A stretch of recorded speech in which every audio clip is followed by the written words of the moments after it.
today in Rich in Relationship. We're going to talk about, are you feeling like you're doing everything right? You're working on yourself, and yet still the relationship just isn't getting better? Well, we're going to tackle this and even more. Personal growth, changing our habits, shifting the focus of our mind can feel slow. Resistance often comes from unrealistic expectations or fear of discomfort. Welcome to another episode of Rich in Relationship. And today we're talking about staying strong, navigating personal and relational challenges. And we're building on, I think, 13 previous podcasts on the topic of how to give yourself and your relationship the attention that you need.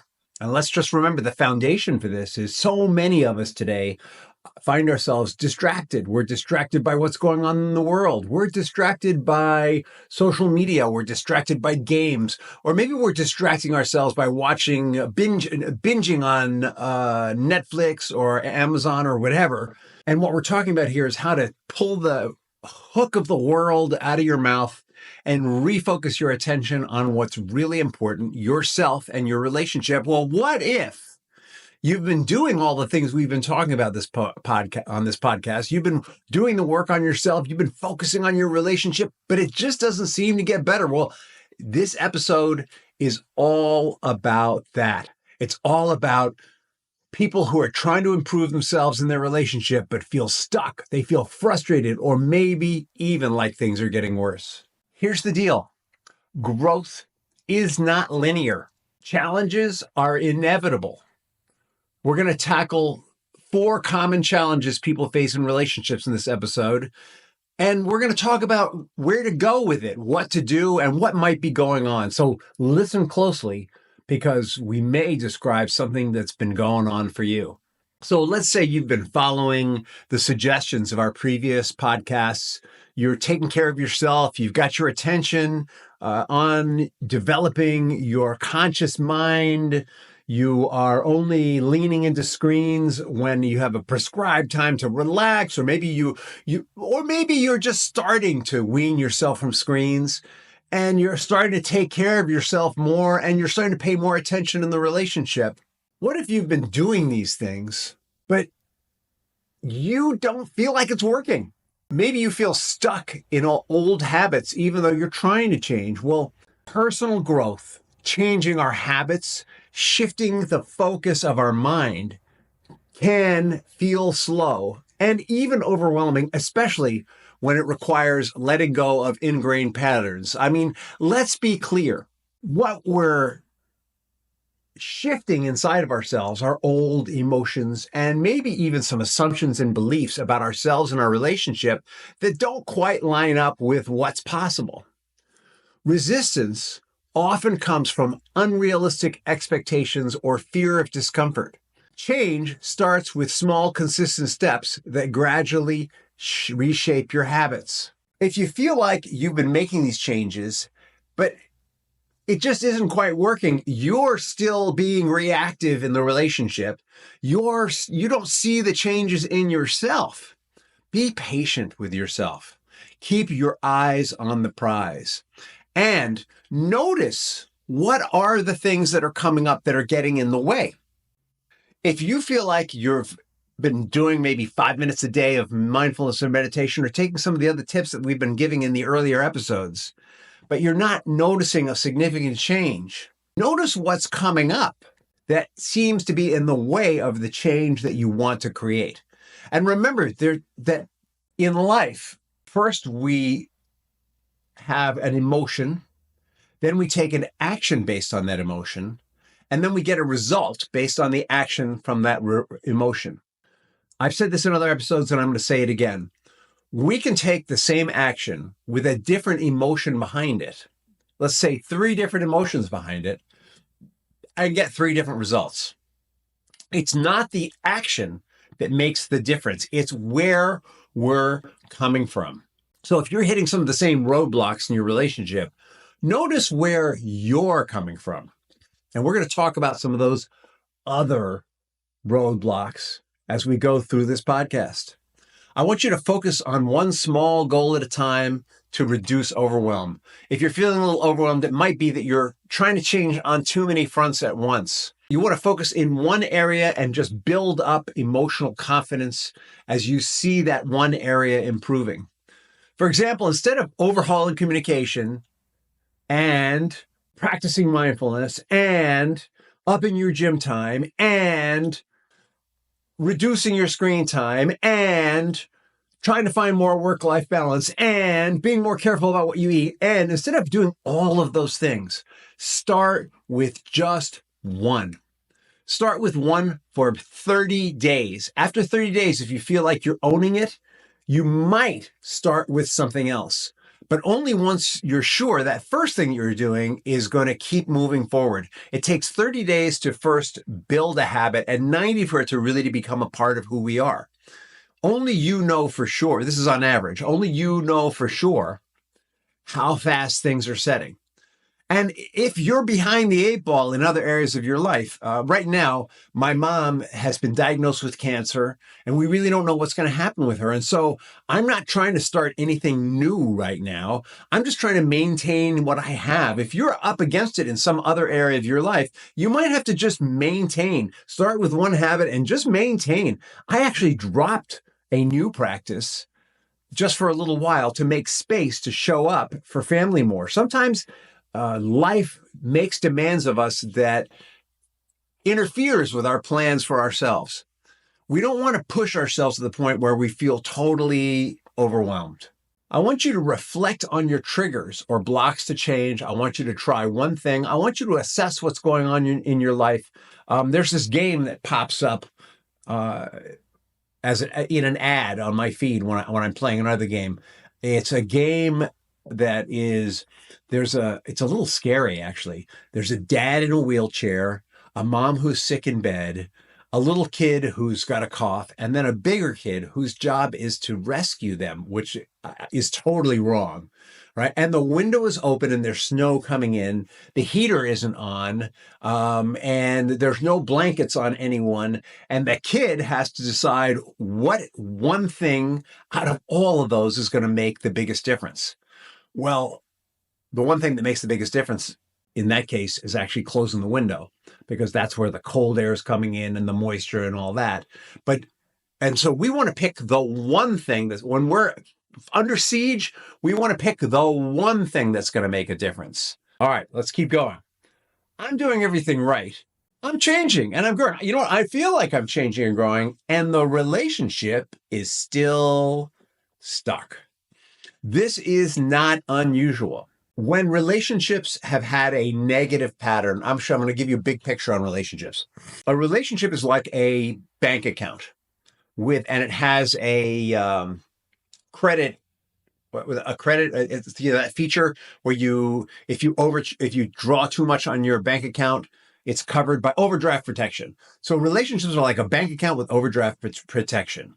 When everything's going great, you're putting money in the bank and building up equity in your bank account. But when things are tough, you start drawing on it and you start drawing on it. And then eventually you get into your line of credit. Chances are you're in your line of credit. And the deeper you are in your line of credit, the longer it's going to take to get back to zero and then positive. So right now you might be doing everything right. And it seems like nothing's changing because you're still in your line of credit. You're just paying down that line of credit, which feels miserable. It feels like you're getting nowhere fast. And for your partner, until that line of credit's paid down, they aren't really going to acknowledge that something's changed. So you're in there, you're doing the work, you're behaving well, you're deflecting their behavior maybe. You've done the one thing that you've shut that window where the moisture and the cold air was coming in, and it's warming up, but not real fast. All right? Don't feel bad. When you're in that line of credit, it can take weeks, even a month, sometimes even months to pay it back. Additionally, when we've engaged in a series of negative behaviors, let's go back to the child trying to save her family. Hate that commercial. She shuts the window so it's warming up, but everyone's still damp and cold and sick. It's getting a little warmer. After a while, she figures out, oh my God, maybe I need to cover mom with a blanket. Or the choices after you close the window are cover mom with a blanket, start the heater, give dad some medicine. So you got to gauge at that point what's going to make the biggest difference for everyone. It's probably going to be start the heater. So it might be that you are in a negative, you're in that line of credit. You've closed the window and you're not recovering fast enough. You need to figure out once after 30 days or 45 days of paying down that line of credit, what's the next big thing that's really going to make a difference. So typically the first big thing is to stop putting out criticism, manipulation, negativity, anger, to stop criticizing the other person, to stop anything that's having them feel attacked. That is the big thing. That's the open window. Then number two is going to be, you got to do something with those emotions.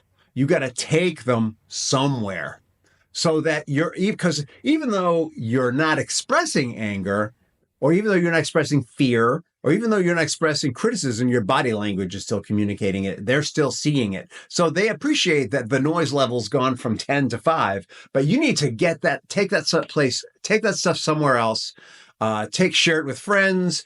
Got to be someone who's going to keep a confidence, might be a professional, might be a religious person, but you got to take it and share it. You got to get it out of your body. That's typically step 2. And when you've done those 2 things, that's when they're going to begin to say, wow, something's different here, because whatever that was, the criticism, anger, fear, whatever it was, they're not bringing it into our space anymore, or it's gone from 10 to 2. That's when the line of credit's going to start getting paid down fast. You don't want to do too many things at once. And if you want to know next steps after that, reach out to me, ping me on social media. I'll lay out a whole program for you. Just get that however deep the line of credit is that your partner gave you, until they see significant paying back of that line of credit, they're not going to trust you. They're not going to believe the change is real. Something that'll help. Communicate openly about what you're working on. Ask your partner how they perceive the relationship and what they might need to feel progress. Yeah, so even better than asking me, ask them. And it might look like this. You know what? I realized that X behavior was really toxic to our relationship, and you might have noticed that I've stopped doing it. I want to keep moving forward in a positive direction. I value you. I love you. I value this relationship. What might be the next thing I can work on? Now, if they say something like, get the hell out of the house, you know that you're too far into the line of credit. But if the response is more positive, I'd like you to empty the dishwasher, then I'm just saying, for example, then take it, run with it. If your partner isn't reciprocating efforts yet, just focus on building safety and trust. Right? Remember that trust is a decision, and there needs to be enough safety and consistency demonstrated for them to go back to trust. That's basically paying down the line of credit. Through consistent positive actions like expressing appreciation or even being patient during conflicts, you will pay down that line of credit, recreate safety and trust. Typical challenge number 3, I'm doing everything right. The relationship has gotten worse. Oh my God. Does it feel like your efforts to grow are creating more conflict? Change often disrupts a familiar dynamic. Why does it do that? Well, you remember that line of credit? Maybe you went way beyond the line of credit. Maybe you remortgaged the home with your partner, and they're really, really upset. They're really scared. They're so scared that when you change, that's even scarier for you. Sometimes our partner becomes comfortable with things being bad. And when we change it, they think, ruh-roh, maybe they've got someone on the side. Uh-oh, maybe they're getting ready to leave me. And they become more reactive. When one partner changes, it can feel destabilizing for the other. The resistance is not a sign of failure. It's actually a sign that you are succeeding in changing the relational dynamic.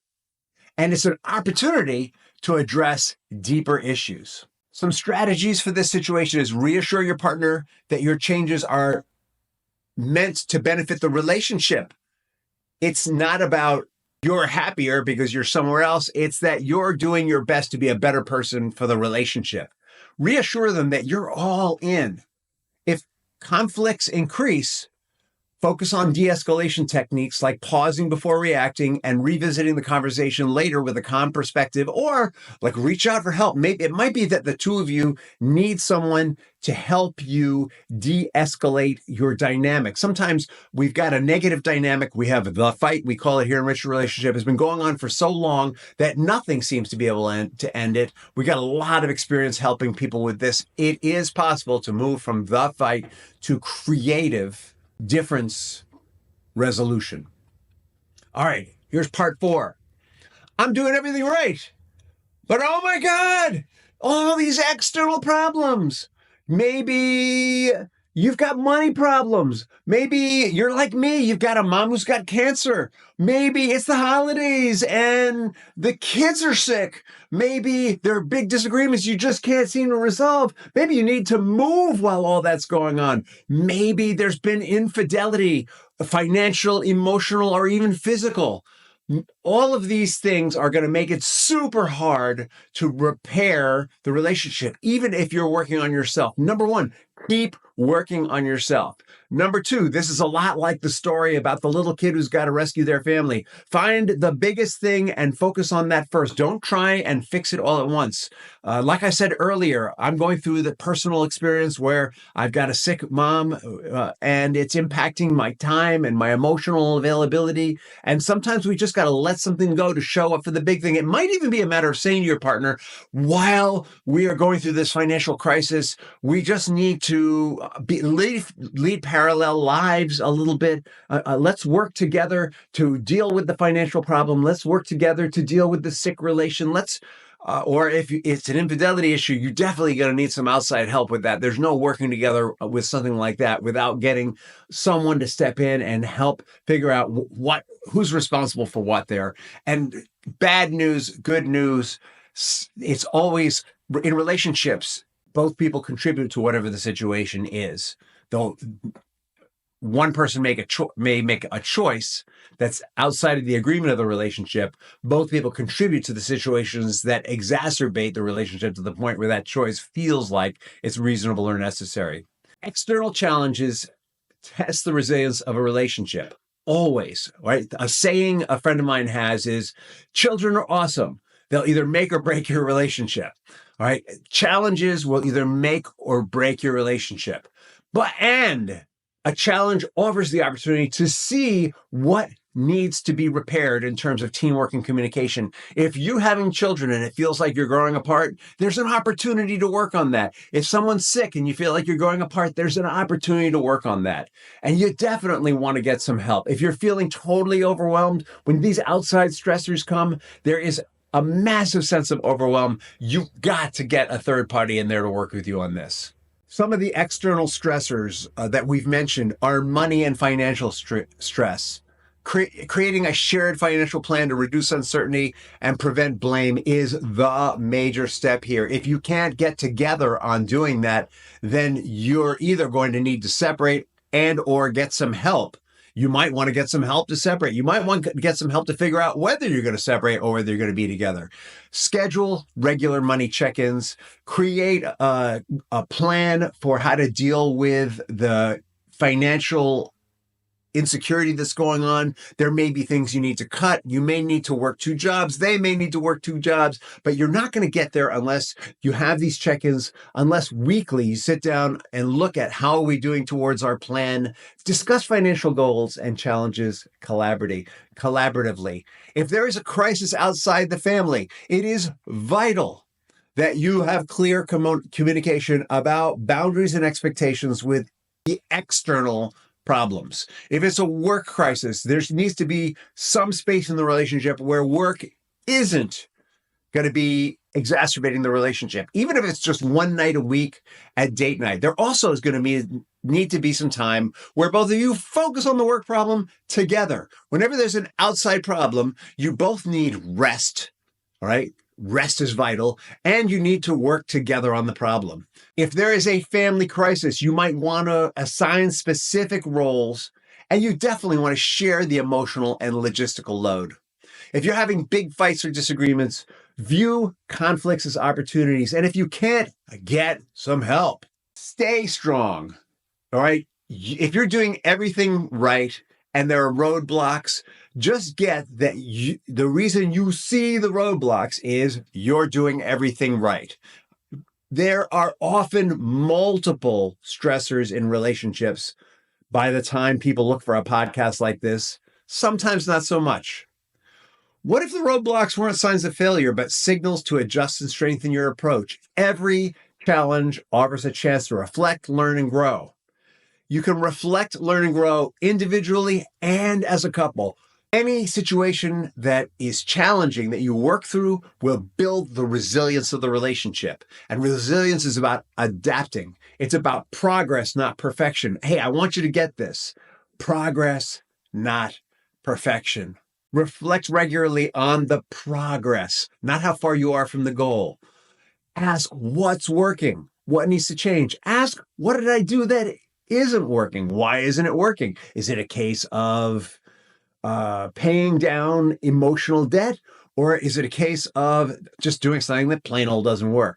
Celebrate the small wins and the milestones and maintain your motivation. It's really important if your partner isn't responding to get a cheerleader on your side, somebody who can really support you and help you to recognize what's working and what isn't. Common roadblocks, including feeling stuck personally, relational stagnation, increased tension during change, external stressors. Each of these require tailored strategies to navigate them effectively. I want you to identify one thing you can work on. What is the open window that is freezing your family to death and getting them wet that you can close so you can work on the next thing? Apply one strategy from this episode. And if you're liking what you're hearing here, I want you to subscribe. I was going to say, write yourself a prescription to this podcast. Subscribe to this podcast. Encourage others to subscribe to it. Help us to grow. Help us to get stronger. Help us to help more people. Have an awesome day and an even better tomorrow. And thank you.